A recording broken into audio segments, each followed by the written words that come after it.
ज्येष्ठ मास के कृष्ण पक्ष की अमावस्या तिथि के दिन वट सावित्री का व्रत रखा जाता है।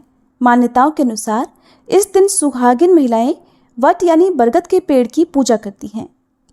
ऐसा कहा जाता है कि वट वृक्ष में श्री ब्रह्मा, विष्णु और महेश का वास होता है। इस दिन बरगद के पेड़ की पूजा करने से पति और परिवार को सौभाग्य का आशीर्वाद मिलता है और पति की अकाल मृत्यु का खतरा भी टल जाता है। वट सावित्री व्रत के दिन सुहागिन महिलाएं संकल्प लेकर व्रत प्रारंभ करती हैं और बरगद के पेड़ की पूजा करके परिक्रमा करती हैं। बहुत सी जगह पर वट सावित्री का व्रत ज्येष्ठ मास की पूर्णिमा को भी रखा जाता है, लेकिन व्रत का जो विधान है वो एक समान ही होता है।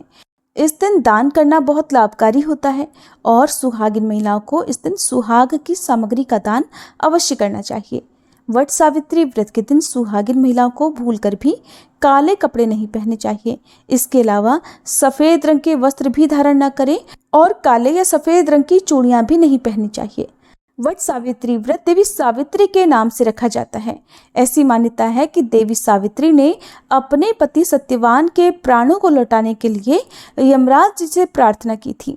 देवी सावित्री के पातिव्रत्य को देखकर यमराज जी ने प्रसन्न होकर उन्हें अखंड सौभाग्यवती होने का आशीर्वाद देकर उनके पति को पुनर्जीवन प्रदान किया। इसलिए आज के दिन सत्यवान और सावित्री की पूजा की जाती है। इस दिन बांस के पंखे से सत्यवान और सावित्री की हवा की जाती है, वट वृक्ष की हवा की जाती है और इस दिन बरगद के पत्तों से सुहागिन महिलाओं को अपना श्रृंगार करना चाहिए और इसके अलावा व्रत का पारण भी बरगद के फल खाकर ही करना चाहिए। वैसे बहुत सी जगह पर आज के दिन एक दिन पहले भिगोए गए काले चनों का पूजन करके उसी को प्रसाद रूप में ग्रहण करके व्रत का पारण किया जाता है। आपके यहाँ पर जैसी भी मान्यता हो, आप उस मान्यता के अनुसार ही व्रत का पारण करें। जो भी माताएं बहनें पहले से ही वट सावित्री का व्रत करती आ रही हैं, अगर उन्हें इस बार व्रत वाले दिन पीरियड्स हो जाते हैं तो ऐसी अवस्था में आप व्रत जरूर रखें, लेकिन खुद से पूजा ना करें और इस दिन की पूजा आप अपने पति या फिर अपने परिवार की किसी सुहागिन महिला से करवा सकते हैं। अब आपको बताते हैं साल 2024 में वट सावित्री व्रत कब रखा जाएगा और कब खोला जाएगा।